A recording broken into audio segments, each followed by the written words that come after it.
the moment on the verge with another war with Iraq. And I wonder if you think back to the Gulf War of 1991, what are some of the most striking images that you might remember? And I can remember seeing the sort of grainy footage of the Baghdad skyline with the traces, white traces and green traces of the missiles that were coming in and the anti-aircraft sort of fire that was going up. And I wonder if that's something that reminds you of that time. Maybe it's the smart bombs, and certainly this was the first time I think we saw that sort of technology where a bomb could go basically through a window and blow up a building, and we could see it all there live on TV. I wonder if that's the sort of image that you remember from that. Maybe it's the sight of the Jewish citizens huddled together in bomb shelters with gas masks, concerned that there might be some sort of a attack with some sort of nerve gas or chemical warfare. Maybe it's the sight of the Persian Gulf oil fields on fire, which burned for many weeks, deliberately lit of course, and maybe that was the image that you remember most. Or maybe the Patriot missiles racing into the air, trying to intercept the Iraqi Scud missiles. Now, for most of you, they're sort of very striking images, but for me, there was one image that came through, probably the most striking one, and it was an interview with his Israeli Foreign Affairs Minister or spokesman, Benjamin Netanyahu, and he was being interviewed. He was trying to give a picture of what the situation for Israel was like. If you remember, Saddam Hussein tried to bring Israel into the war by sending missiles against Israel, and the reason he did that was because the coalition of Arab states certainly wouldn't stand for Israel being involved, and so his idea was to try and get Israel involved, striking back, and then turn the Arab world against them. So I've got a map here that I'm going to show you, and on the map, this is pretty much what this interview was all about. And Benjamin Netanyahu was there, and he was in, looked like some sort of an underground bunker. He had the kind of military garb we normally associate with these sort of leaders. And he was trying to explain the situation to Israel, and he had a map quite similar to this. And I'll just bob down a little bit to show you what he did. The first thing he did, he was trying to describe the Arab world and just where Israel fit in. And the first thing he did is put his hand over the area of Egypt to the south and west. And then he moved his hand around the next hand and he put his hand over the area of Saudi Arabia. He moved his hand up to cover Jordan. He moved his hand over to the east to cover Iraq. He moved his hand to the north to cover Syria. And then finally Lebanon. And then he moved his hands together and he went like this. And to me this was a very powerful image of where Israel fit within the Arab world. Because all around Israel, basically everywhere they looked, they were surrounded by the Arab world. A world which was very much hostile to the Israelis. And so that was a very powerful image for me. And I think a very useful illustration as we look at the new nations. Because what we're going to look at are 11 nations that border Israel and that were at times enemies of Israel, were at times at war with Israel, and certainly had hostility towards Israel. And so I think that's a useful illustration for us to begin with. Now when I started preparing this, I felt a little bit like a history teacher. And I quite like history at school. Some of you might not have. Geography as well. And I kind of felt a bit like that because a lot of these chapters, and there's 11 of them, talk about the history of the area, talk about the nations that are around. And so I've got a handout there that you've got, and the first 5 or so minutes we're going to have a bit of a history lesson. I've got an outline of what we're going to talk about today, just so that you know where we're heading. And the first thing we're going to look at is a review of the 11 nations that I mentioned. Then we're going to move on and say, well, why is God judging these nations? It's important for us to understand why is God bringing judgment upon these nations. What is their relationship with Israel? And finally, what is God telling me about God through these verses? And that's pretty much our roadmap of where we're heading. So, first few minutes, sorry if you don't like history, sorry if you don't like geography, but we're going to just very quickly go through some of that because it's helpful in understanding the situation. On that handout, you'll see that chapters 13 and 14 deal with Assyria and its ruler. Now, in your Bibles, it will probably mention Babylon. It's talking about the city of Babylon, which was under the control of Assyria at the time. And Assyria were one of the major nations at the time, a very powerful nation, a very ruthless nation, and one that was able to take a great deal of dominance in that particular area.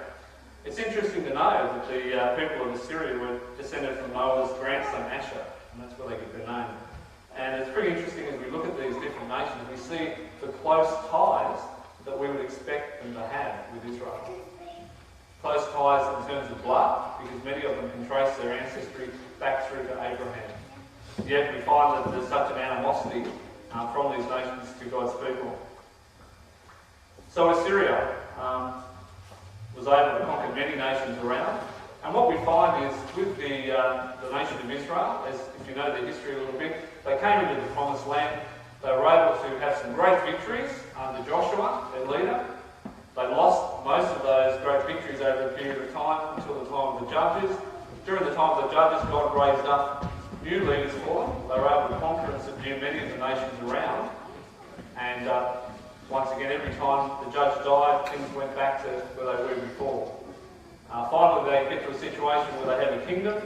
The kingdom, as a united kingdom, is very successful, particularly under Saul and then under King David.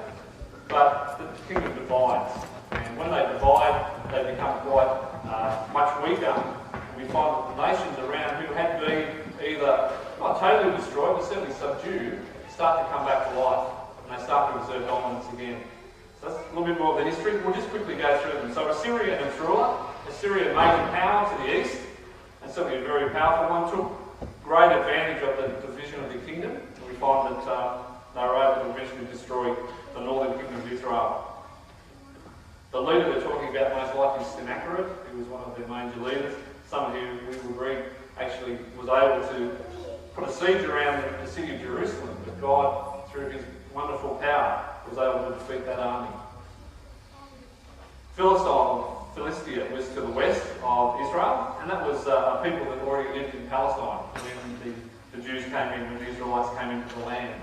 And they were meant to subdue them, but they weren't able to. That was God's plan. Their plan always found it a bit too hard. And in fact, they weren't able to subdue the Philistines.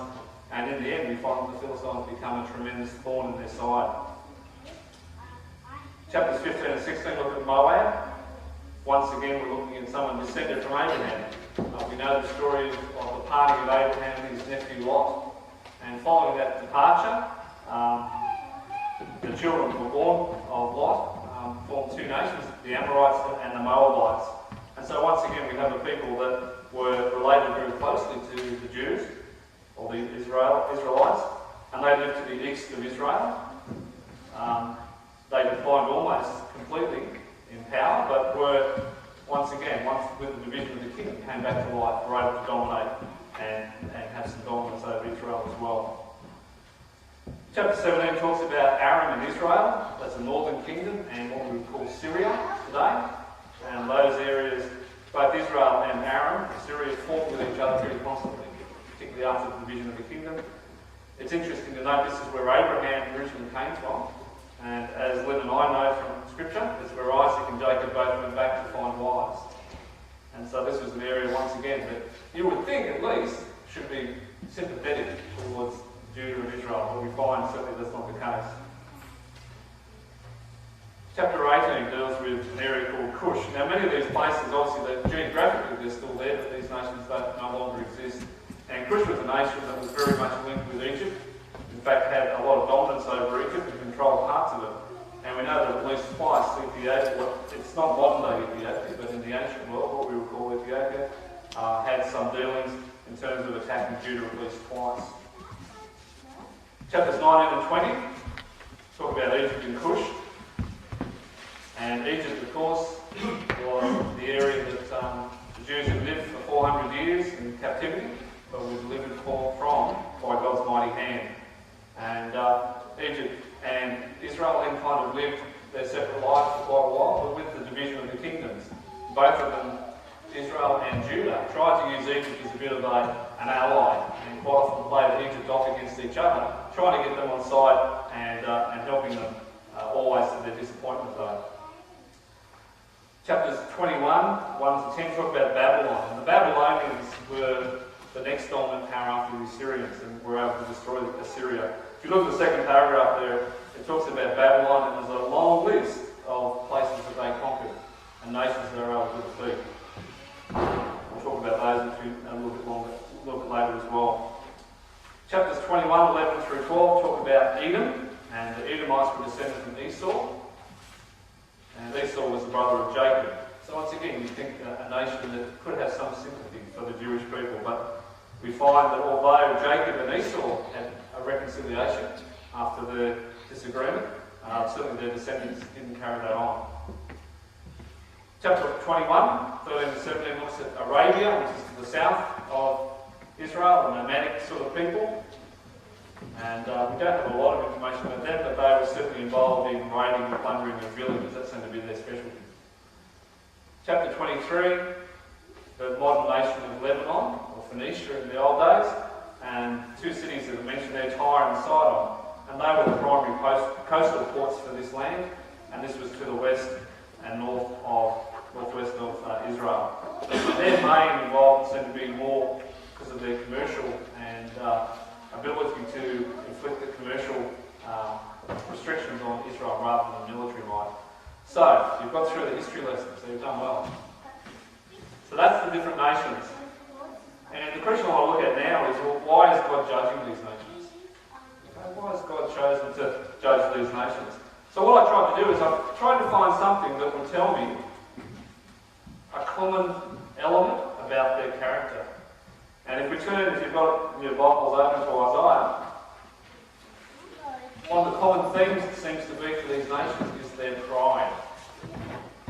Isaiah 13 and 19, talking about Babylon, says, "The jewel of the kingdoms, the glory of the Babylonians' pride."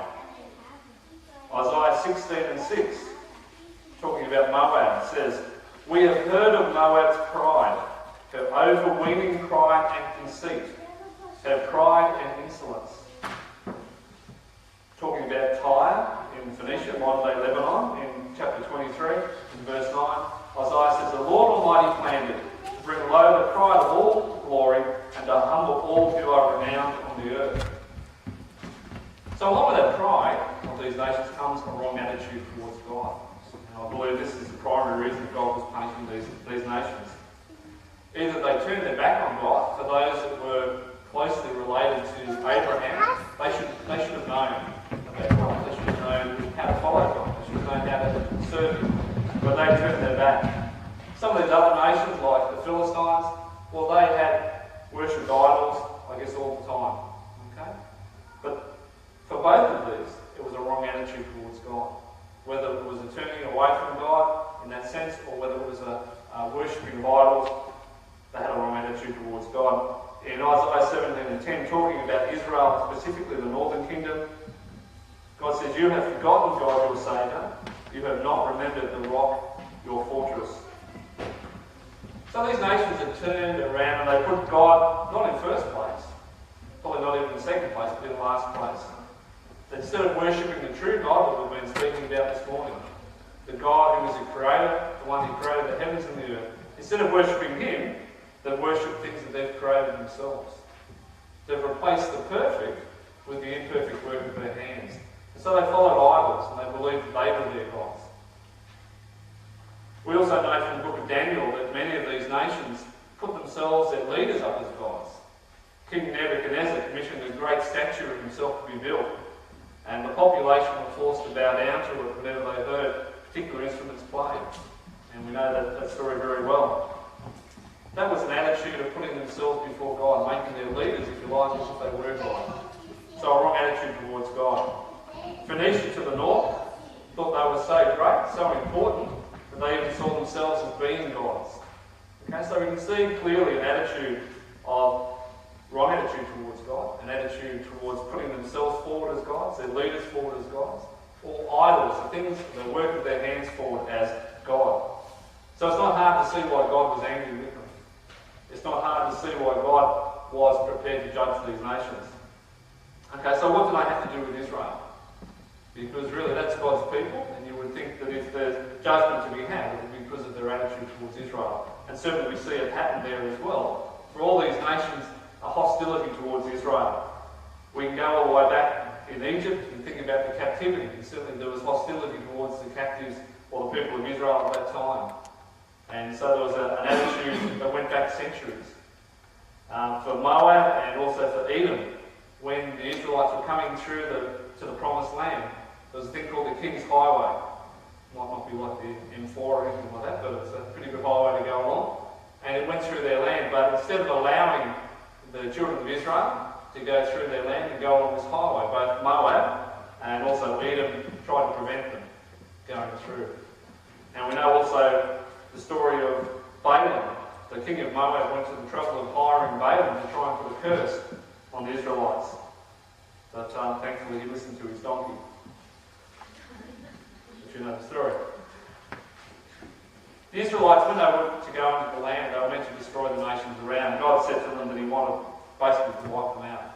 And there was good reason for that, but they weren't able always to do that. And certainly the Philistines were another good example of people that they weren't able to defeat. And the Philistines proved to be a real constant combatant to Israel. And we find that Samson fought against them and was killed, but he was able to kill many of the Philistines at the same time.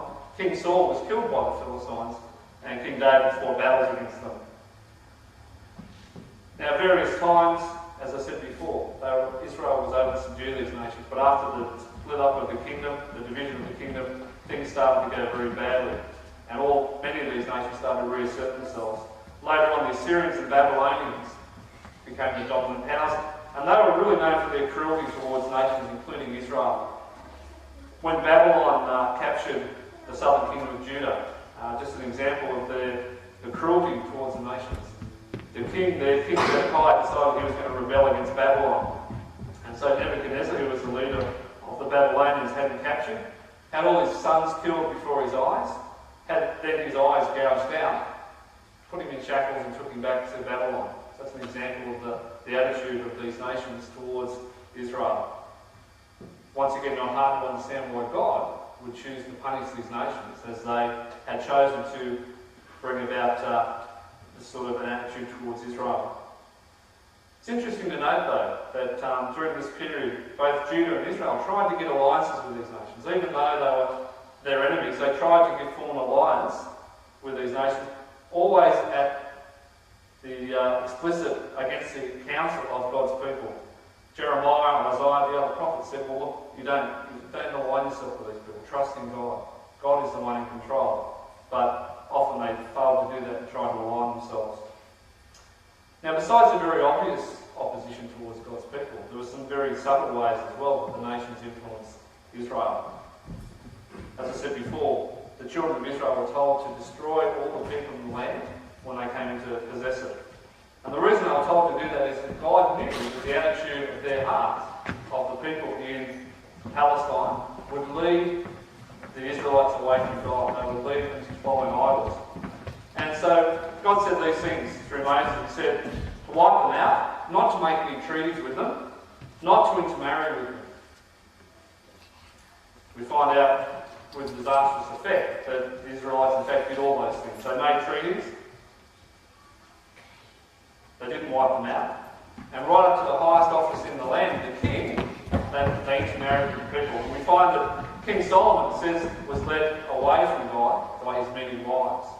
Okay? He married women of that area as well. So on two levels, both an outward or open opposition and also in a very subtle way, in leading the people of Israel away from the true God, leading towards following idols, God, or these nations were bringing about the punishment that God brought upon them. Okay, so pretty easy to understand why God would want to punish these nations. Their attitude towards him and their attitude towards his people. But what does it tell us about God? Because I think as we look at Scripture, the thing that we need to really understand is what is God telling us about God? And that's what is important to us. And the first thing that I notice here is that God punishes sin. The two greatest commandments from the New Testament we're told are to love the Lord our God with all our heart and all our soul, and all our strength and with all our mind, and to love your neighbour as yourself. And they've been described as a summary, if you like, of of all the Old Testament law. Pretty easy to understand that the nations were not doing this. They weren't doing either. They weren't loving God, they weren't loving their neighbour. And so we see that God punishes sin. And we see this pride of these nations, the placing themselves before God, I guess is the root sin in all of this. Because whenever we have an attitude in our hearts where we put things before God, that's all other sin springs from that. So by putting ourselves in front of God, by putting other things in front of God, we're not having a right attitude towards God. And really other things that we do that are wrong and don't please God spring from that attitude of heart. In Isaiah 13 and 9, this is what God says about sin. See, the day of the Lord is coming, a cruel day with wrath and fierce anger, to make the land desolate and destroy the sinners within it. So clearly God's attitude is against sin. And Brett's already mentioned, as we look around the world that we see today, there's much hatred, there's much injustice. If you've been reading the newspapers this week, there's been a court case that's in Sydney that's caused a lot of furor because someone has been let off from a murder charge because certain evidence wasn't introduced, which people felt should have been there. Certain information about this person's background hasn't been brought forward, which would tend to indicate that the crime that they were charged with that they probably had committed. And I think we can be tempted, as we look at situations like that, as we think about September 11 and the aftermath of that, certainly we can be tempted to think, well, is God really in control? Is God really in control of the situation? We can be tempted into thinking that the things that people do, people who are doing the wrong thing, the things that are done, they go unpunished. We can be tempted into thinking that. But we can be confident to know that God judges sin. Now, it might not happen in the way we like. It might not happen in the time frame that we expect. We may not even see that people who've done the wrong thing by us, by our family, by our friends, who've done the wrong thing by God, we might not even see them punished. Which is probably our own attitude of our heart, and so we'd like to see that. We'd like to see them to get their comeuppance. But we find that we can be confident that God is against sin. God will judge sin. Everyone will have to stand and give an account for what they've done. And so we need to remember that God does not let sin go unpunished. The second thing we can learn about God is that God is in control. I think that the Israelites and the people of Judah found really hard to understand was that God was using these nations to bring judgment on them. He used the nation of Assyria, and particularly Babylon, to bring judgment on God's people. Assyria on Israel and Babylon on Judah. And for us to contemplate that, that's a hard thing for us to understand. And I can understand a little bit, I guess, why Jonah, when he was told to go to the city of Nineveh, to the city of his enemy, go and preach there so that they could be saved. Part of me can understand why he took off and went the other direction. Because it's not our natural attitude. But God has a plan and God is in control. So God used these nations to bring about judgment. I guess you've got to ask yourself this question. Does that mean that God supported or encouraged these nations? Was God on their side? Question you've got to ask yourself. Did God approve of these nations by doing that? And clearly, if we look at the verses that are contained in these chapters, we see that the case is no. God did not approve of these nations at all. In fact, God talks about their pride, about their arrogance, and he brings judgment upon them. So God doesn't approve of these nations, but he uses them as an instrument of his justice. He uses them to bring about his judgment. And he allows them, through their pride, through their arrogance, through the desires of their heart, which were to destroy and to kill and to take control, he allowed them to do that so that he could bring judgment on his people who had turned away from him. So it was already in their hearts to desire these things. God didn't put that idea in their heads, but God allowed them to do it. All the while waiting patiently to bring about his judgment upon them. One person who had a bit of trouble with this was a prophet called Habakkuk. Now, probably most of you here may not have even read the book of Habakkuk, just a little book in the Bible. One of the minor prophets, not minor because his message wasn't important, and not minor because he was little, but minor because it was a short message. And he had a message and he said, look, just don't understand it. I don't understand why you're not bringing judgment upon the people of Judah. Just look at them. This was the Jewish people, the southern nation. He said, just look at them. They're corrupt. Their desires of their hearts are against you. Why don't you bring judgment upon them? And he got an answer. And the answer was, God said, well, I'm sending Babylon to destroy them. And Habakkuk, I can just imagine the thoughts that went through his head. Well, hang on, that's not really the answer I was looking for. I'm happy that they're getting judged because they're doing the wrong thing, but why Babylon? This is a nation that's so much worse than even our nation. They're more corrupt. And so he got that answer, but he asked God, he said, well, God, why are you doing that? And God said, well, even though I'm sending the nation of Babylon to destroy and capture Judah because they've done the wrong thing, the nation of Babylon themselves also will be facing punishment. They will face judgment as well. God is in control. He may not do things the way we expect. He may not use the people that we expect him to do. But we can see that God is in control. God's plans cannot be thwarted or defeated. I wonder how often, with the best intentions, we plan to do something. If you're anything like me, you've got millions of things going through your head at one time. Plans that you're going to make, plans you're going to do, things that you're going to carry through on. And I wonder how often we fail to carry through on those. I think our children are the very best at reminding us when we fail to carry out our intentions. And it's often that we have these ideas but we just don't get around to doing them and we don't complete them. But when God plans something, it happens. I'm going to read the verses that Brett read earlier. Isaiah 14 and 24. Surely I have planned it, so it will be. As I have purposed, so it will stand.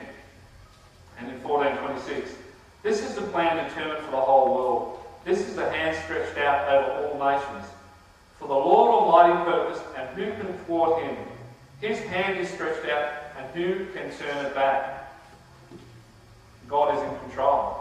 God has a plan that will be carried through. We find through these chapters that there's prophecy about judgment on these nations. And if we were to sit down and do a very complete study on it, we would find that in every case, each and every one of these nations is judged in the way that God has said it will be. I think in the first week that Peter Klein said that some people say there may be a number of Isaiahs. And one of the reasons they say that is that Isaiah so accurately describes the destruction and what will happen to these nations that people don't want to accept that he was able to, through God's help, through God's provision, able to understand the future and what was going to happen. All the things that Isaiah say about these nations comes to fruition. Not one of them escaped. God's perfect plans were carried out. I found it a real encouragement. A real encouragement to know that God is in control. And that when God has a plan, that it's going to be completed. It's going to happen. No one's going to be able to stand in the way of it. And we often say that God has a plan for our lives. I used it last Wednesday at Scripture. I said, God has a plan for your life. But I wonder how earnestly, with how much effort we seek to have God's plan lived out in our lives. Do we really ask God in all this to submit to his plan for our life? I think we all believe that God has a plan, but I wonder how, do we really search out God for what that plan might be? Instead, I wonder how often we have our own ideas and our own thoughts and we say, well look, this is what I want to do, God, I'd like you to bless it. I certainly know that's the case for me. And I wonder if because I've chosen, in a sense, if you like, to hinder God's plans through my life, I wonder if sometimes he might take that opportunity away, and that someone else might carry out his plan in my place. God's plans cannot be thwarted, they can't be defeated. So he'll have that completed, I guess, through us, or maybe through someone else. So that was a challenge that I found from those verses there. Okay, so what have we learned from these nations through these chapters? The first thing is that the pride of the nations, the near nations, their arrogance in rejecting God, and their opposition and their influence on God's people were the reason that they had punishment brought against them. That was the reason that they faced that punishment. Second thing we learn is that God does not allow sin to go unpunished. He punishes sin. Praise the Lord that in our case, in this time of grace in which we live, that God has also made a way of escape for us. That doesn't mean that God hasn't punished sin. He has fully and completely punished sin All his wrath and anger, righteous wrath and anger, has been poured out. But poured out in the Lord Jesus Christ, who has taken our place. And we can praise God and thank God that that is the case for us today. That if we accept the Lord Jesus Christ has faced the penalty for our sin, we know that God has already poured out that anger and that wrath upon him. So God has judged sin, and he punishes sin. God is in control. He allows things to happen for a reason. And just as the people of that time had a struggle, Habakkuk had a struggle understanding how God could use those nations, we might struggle at times to understand why God is doing things in a particular way, why God is using people in a particular way, but we know that God does things for a reason because he is in control. And we know that God's plans cannot be thwarted. I was thinking about this before. If we think about our lives maybe like a strong flowing river, and God's plan for our life like a river. If we're swimming, I wonder if we're swimming against the current of that river. God, if we think about our lives and God's plan for our life like a strong river, are we swimming across the current or even against it? Or are we allowing, through the power of God,